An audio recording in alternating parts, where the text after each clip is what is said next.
नमस्कार दर्शक बंधु आपण को आम चैनल को स्वागत।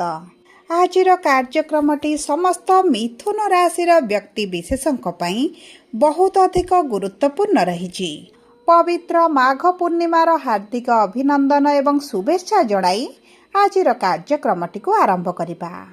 एवं यही 2026 माघ पूर्णिमाटी फेब्रुआरी मास 1 तारिख रविवार दिन पड़िबा पाई जाउछि। एवं आपणकर राशि मिथुन हेले मध्य नक्षत्र अनुଯାୟୀ आपनको शुभ फल प्राप्त हेब ना अशुभ फल प्राप्त हेब एवं कौन रही ताहार प्रतिकार विस्तृत भाव में आलोचना करिबा। देखंतु एही फेब्रुआरी मासरे 3टी अशुभ संयोग हेबा पाई जाउछि। प्रथम हेउछि फेब्रुआरी 4 तारिख रे पापक्रति योग, फेब्रुआरी 13 तारिख रे ग्रहण योग, फेब्रुआरी 23 तारिख रे अंगारक दोष लागिबा पाई जाउछि। एवं एही परिवर्तन एही दोष गुड़िक एही योग गुड़िक आपणकर भाग्यर गृह रे हेबा पाई जाउछि। तेणुकरी एही मासरे आपणक उपरे निश्चित भाव रे किछि ना किछि तो प्रभाव पड़िबा पाई जाउछि। तेबे देखंतु कौन पड़िब, केउ क्षेत्र रे पड़िब, केबेठारु पड़िब एवं केउ समयटी आपनको टिके अधिक जगिबाकू पड़िब, आसंतु सेही विषय रे आलोचना करिबा। किंतु भिडियोटी को आरंभ करिबा पूर्वरु जदि आपणकर भी मिथुन राशि होई थाए एवं आपण भी ईश्वर को आंतरिक भक्ति एवं विश्वास करंती तेबे भिडियोटी को लाइक करंतु। कमेंट बॉक्स रे जय जगन्नाथ जय माँ लक्ष्मी अवश्य लिखि दियंतु। ता सहित आम सह जोगाजोग करबा पई वीडियोर मध्य भाग रे एक व्हाट्सएप नंबर टिए दिया जाइछि। जो नंबर साहाय्य आपण आम सह जोगाजोग करी निजर नूतन कुंडली प्रस्तुत करि परिबे, कुंडली विश्लेषण कराई परिबे किंबा आपणकर चाकरी, विवाह, व्यवसाय, प्रेम संपर्क, शिक्षा, स्वास्थ्य को नहीं किछि समस्या रही ताहार सहज एवं स्वल्प मूल्य रे समाधान करि परिबे। सेतिपई आपण आम सह वीडियोर शेष पर्यंत जोड़ी होई रुहंतु। एबे आसंतु कार्यक्रमटी को आगो को बढ़ाइबा।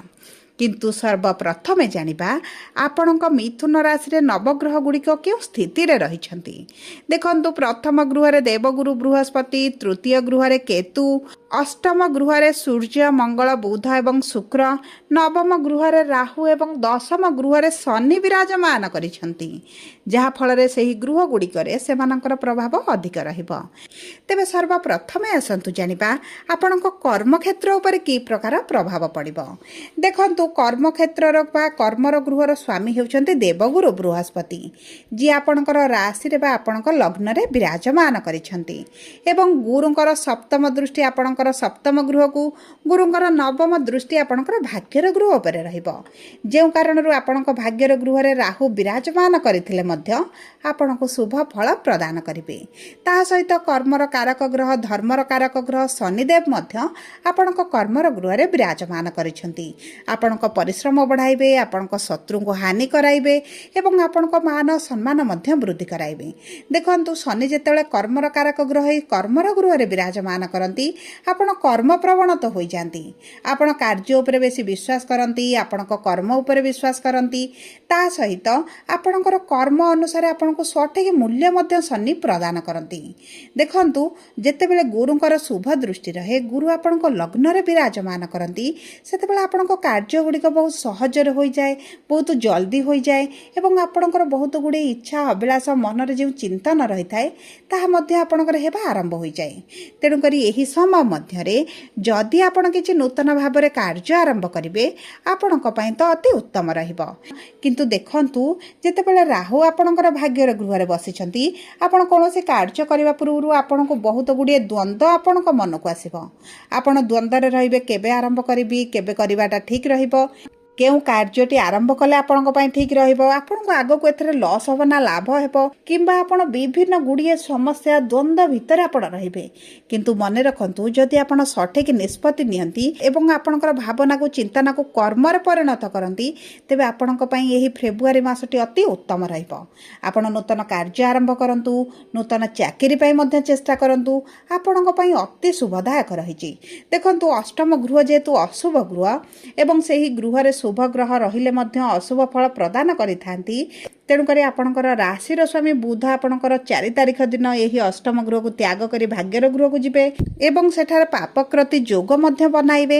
ତେଣୁକରି ଆପଣଙ୍କର ଯେକୌଣସି କାର୍ଯ୍ୟ କରିବା ପୂର୍ବରୁ ଆପଣଙ୍କର ଯଦି କାହାଠାରୁ ପରମିଶନ ନିଅନ୍ତି, କାହାଠାରୁ ବୁଝି ବିଚାରି କାର୍ଯ୍ୟ କରିବେ, ଆପଣଙ୍କ ପାଇଁ ଶୁଭଦାୟକ ରହିବ। ଏବେ ଆସନ୍ତୁ ଜାଣିବା ଆପଣଙ୍କର ଆର୍ଥିକ ସ୍ଥିତିଟି କିଭଳି ରହିବ। ଦେଖନ୍ତୁ, ଅର୍ଥର ଗୃହର ସ୍ୱାମୀ ହେଉଛନ୍ତି ଚନ୍ଦ୍ରମା, ଯିଏ 2.5 ଦିନରେ ଥରେ ଆପଣଙ୍କର ରାଶି ପରିବର୍ତ୍ତନ କରନ୍ତି। କିନ୍ତୁ ଆପଣଙ୍କର ଦେବଗୁରୁ ବୃହସ୍ପତି ଲଗ୍ନରେ ରହିଛନ୍ତି ଏବଂ ଆପଣଙ୍କର ପଞ୍ଚମାଧୀଶ ଆପଣଙ୍କର ଅଷ୍ଟମ ଗୃହରେ ଅଛନ୍ତି। କିନ୍ତୁ ନବମ ଗୃହକୁ 6 ତାରିଖ ଦିନ ଗୋଚର କରିବେ। ତାହା ସହିତ ଆପଣଙ୍କର ଭାଗ୍ୟର ସ୍ୱାମୀ କର୍ମର ଗୃହରେ ଅଛନ୍ତି। ତେଣୁକରି ଆର୍ଥିକ ସ୍ଥିତି ଆପଣଙ୍କର ଧୀରେ ଧୀରେ ପରିବର୍ତ୍ତନ ହେବ, କିନ୍ତୁ ଆପଣଙ୍କର ନିଶ୍ଚିତ ଭାବରେ ପରିବର୍ତ୍ତନ ଦେଖିବେ। 6 ଫେବୃଆରୀ ପରଠାରୁ ଆପଣଙ୍କର ଟିକେ ଅଧିକ ପରିବର୍ତ୍ତନ ହୋଇପାରେ, କାରଣ ଆପଣଙ୍କର ପଞ୍ଚମେଷ ଆପଣଙ୍କର ଭାଗ୍ୟର ଗୃହରେ ରହିବେ। ଯେତେବେଳେ ପଞ୍ଚମେଷ ନବମ ଗୃହରେ ରୁହନ୍ତି, ସେତେବେଳେ ବହୁତ ଅଧିକ ଶୁଭ ଫଳ ପ୍ରଦାନ କରନ୍ତି, କାରଣ ସେତେବେଳେ ଆପଣଙ୍କର ଧର୍ମ ତ୍ରିକୋଣର ସଂଯୋଗ ହୋଇଥାଏ। ଏବଂ ଦେଖନ୍ତୁ, ଏହି ସମୟ ମଧ୍ୟରେ ଆପଣଙ୍କର ଯେଉଁ ଲୋନ୍ ବଢ଼ିଯାଇଛି, କରଜ ବଢ଼ିଯାଇଛି, ସେଥିରୁ ଆପଣ ବାହାରକୁ ଆସିବେ। ଆପଣଙ୍କୁ କିଛି ସରକାରୀ ସ୍ରୋତରୁ ହେଉ କିମ୍ବା କୌଣସି ନା କୌଣସି ମାଧ୍ୟମରୁ ଆପଣଙ୍କୁ ଅର୍ଥ ଆଗମନ ହୋଇଯିବ।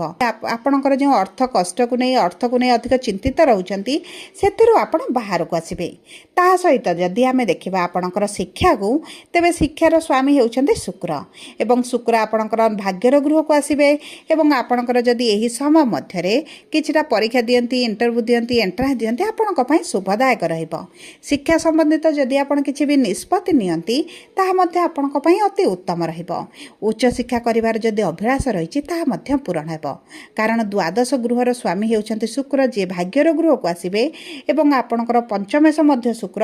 ଆପଣ ଯଦି ଉଚ୍ଚଶିକ୍ଷା ପାଇଁ ଆପଣ ବିଦେଶ ଯିବାକୁ ଚାହୁଁଥିଲେ, ଘରଠାରୁ ଦୂରରେ ରହି ପାଠ ପଢ଼ିବା ପାଇଁ ଚାହୁଁଥିଲେ, ହାୟର ଷ୍ଟଡି କରିବା ପାଇଁ ଚାହୁଁଥିଲେ, ତେବେ ଅତି ଉତ୍ତମ ସମୟ ରହିଛି। ଆପଣଙ୍କର ମନପସନ୍ଦର କଲେଜରେ ଆଡ଼ମିସନ୍ ମିଳିଯିବ ଏବଂ ଆପଣଙ୍କର ଯେଉଁ ଶିକ୍ଷା କରିବା ପାଇଁ ଚାହୁଁଛନ୍ତି, ସେଥିରେ ମଧ୍ୟ ଆପଣଙ୍କୁ ଭଲ ସୁଯୋଗ ପ୍ରାପ୍ତି ହେବ। ବିଦ୍ୟାର୍ଥୀମାନଙ୍କ ପାଇଁ ତ ବହୁତ ଅଧିକ ଶୁଭ ସମୟ ରହିଛି।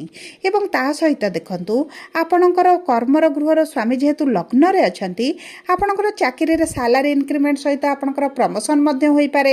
କିମ୍ବା ଯଦି ଆପଣ କିଛି ଟ୍ରାନ୍ସଫର ଚାହୁଁଥିଲେ କିମ୍ବା ପୋଷ୍ଟର ଚେଞ୍ଜ ଚାହୁଁଥିଲେ, ତେବେ ତାହା ମଧ୍ୟ ଆପଣଙ୍କର ଖୁବ୍ ସହଜରେ ହୋଇଯିବ।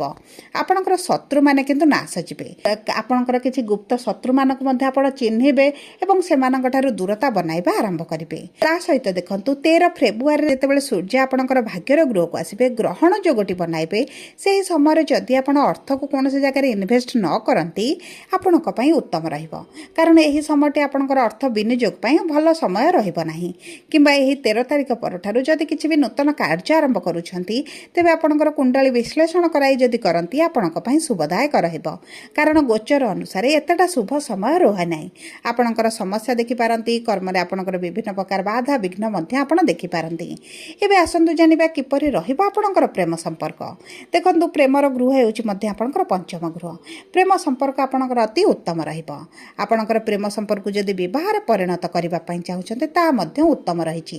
ଦ୍ୱିତୀୟ ବିବାହର ମଧ୍ୟ ଯୋଗ ବନୁଛି, କିନ୍ତୁ କିଛିଟା ସମସ୍ୟା ଆସିପାରେ, ବାଧା ବିଘ୍ନ ମଧ୍ୟ ଦେଖିପାରନ୍ତି, କିନ୍ତୁ ଆପଣଙ୍କର ଦ୍ୱିତୀୟ ବିବାହ ହୋଇପାରେ। ତା ସହିତ ଯେଉଁମାନେ ବିବାହର ଯୋଜନାରେ ରହିଛନ୍ତି, ବିବାହ କରିବା ପାଇଁ ଚାହୁଁଛନ୍ତି, ସେମାନଙ୍କ ପାଇଁ ତ ବହୁତ ଅଧିକ ଶୁଭ ସମୟ ରହିଛି। ଆପଣଙ୍କ ବୈବାହିକ ସମ୍ପର୍କରେ ମଧ୍ୟ ଭଲ ପରିବର୍ତ୍ତନ ଆସିବ। ଆପଣଙ୍କର ସାଥୀଙ୍କର ଭାଗ୍ୟରେ ବଡ଼ ପରିବର୍ତ୍ତନ ଦେଖିବେ। କିଛି ଯଦି ଆପଣ ସାଥୀ କରିବା ପାଇଁ ଚାହୁଁଛନ୍ତି, ସେଥିରେ ମଧ୍ୟ ତାଙ୍କୁ ବହୁତ ଭଲ ସୁଯୋଗମାନ ପ୍ରାପ୍ତ ହେବ। ଦେଖନ୍ତୁ, ବୈବାହିକ ସମ୍ପର୍କରେ ପୂର୍ବରୁ ଯଦି ମନମାଳିନ୍ୟ ମତଭେଦ ଚାଲିଛି, ତାହା ଆପଣଙ୍କର ଦୂର ହୋଇଯିବ। ଆପଣଙ୍କ ପ୍ରେମ ସମ୍ପର୍କ ସହିତ ଆପଣଙ୍କ ବୈବାହିକ ସମ୍ପର୍କ ମଧ୍ୟ ଅତି ଉତ୍ତମ ରହିବ।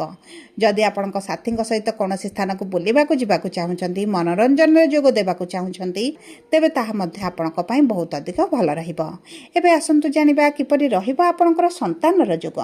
ଦେଖନ୍ତୁ, ସନ୍ତାନର ଯୋଗ ଆପଣଙ୍କର ପଞ୍ଚମ ଗୃହରୁ ଜଣାପଡ଼ିଥାଏ ଏବଂ ପଞ୍ଚମ ଗୃହର ଅଧିପତି ଯେହେତୁ ଶୁକ୍ର ଏବଂ ଶୁକ୍ର ଅଷ୍ଟମ ଗୃହରେ ଥିଲେ, ସନ୍ତାନ ପାଇଁ ଆପଣଙ୍କର ବିଭିନ୍ନ ପ୍ରକାର ସମସ୍ୟା ଆପଣ ଦେଖୁଛନ୍ତି। କିନ୍ତୁ ସନ୍ତାନର ସ୍ୱାମୀ ଯେତେବେଳେ ଆପଣଙ୍କର ଭାଗ୍ୟର ଗୃହକୁ ଆସିବେ, ଗୁରୁଙ୍କର ପଞ୍ଚମ ଦୃଷ୍ଟି ଆପଣଙ୍କ ସନ୍ତାନର ଗୃହକୁ ରହିବ, ସେତେବେଳେ ଆପଣଙ୍କର ସନ୍ତାନ ପାଇଁ ବହୁତ ଅଧିକ ଶୁଭ ସମୟ ରହିଛି। ଏବେ ଆସନ୍ତୁ ଜାଣିବା କିପରି ରହିବ ଆପଣଙ୍କର ସ୍ୱାସ୍ଥ୍ୟ। ଦେଖନ୍ତୁ, ସ୍ୱାସ୍ଥ୍ୟ ଆପଣଙ୍କ ପ୍ରଥମ ଗୃହରୁ ଜଣାପଡ଼େ ଏବଂ ପ୍ରଥମ ଗୃହ ବା ଆପଣଙ୍କ ରାଶିର ସ୍ୱାମୀ ବୁଧ ଯେହେତୁ ଅଷ୍ଟମ ଗୃହରେ ଥିଲେ, ଶାରୀରିକ ସମସ୍ୟା ଆପଣଙ୍କର ଦେଖାଯାଉଥିଲା। କିନ୍ତୁ ବୁଧ ଯେତେବେଳେ ଆପଣଙ୍କର ଭାଗ୍ୟର ଗୃହକୁ ଆସିବେ, କିନ୍ତୁ ସେଠାରେ ଅବଶ୍ୟ ଭଲ ସ୍ଥିତିରେ ରହିବେନି, ତଥାପି ବି ମଧ୍ୟ ଆପଣଙ୍କ ସ୍ୱାସ୍ଥ୍ୟରେ କିଛି ତ ଉନ୍ନତି ପରିଲକ୍ଷିତ କରିବେ। ଆପଣଙ୍କର खाद्य पानीय को आपण बहुत भाव में जगिबा को पड़िबो। किछिटा इन्फेक्शन होइपारे, एलर्जी होइपारे, फूड पॉइजनिंग होला भली समस्या मध्ये आपण देखि पारंती। ता सहित आपण जदि एही समय मध्ये आपणकर मेद वृद्धि हुए, मोटापा वृद्धि हुए, आपणकर पेटर समस्याटी को बढ़ाइबो। कारण गुरु जेतेबेले लग्न रे रुहंती आपणकर मोटापाटी बढ़ी जाए। तेणुकरी आपणकर विशेष भाव में खाद्य पानीय उपर बहुत अधिक दायित्व नियंतु। सब पर देखंतु एही अशुभत्व को दूर करबा पई, शुभाशुभ फल को वृद्धि करबा पई आपण प्रतिदिन प्रभु गणेशंकर पूजा अर्चना करंतु, बुधंकर बीज मंत्र पाठ करंतु एवं गुरु जेहेतु आपणकर प्रथम गृह रे लग्न रे अछंती, शुभाशुभ कार्य मांगलिक कार्य पई गुरुंकर बीज मंत्र मध्ये आपण पाठ करंतु। एही क्षेत्र रे आपनको बहुत अधिक शुभ फल मध्ये प्रदान करिवे।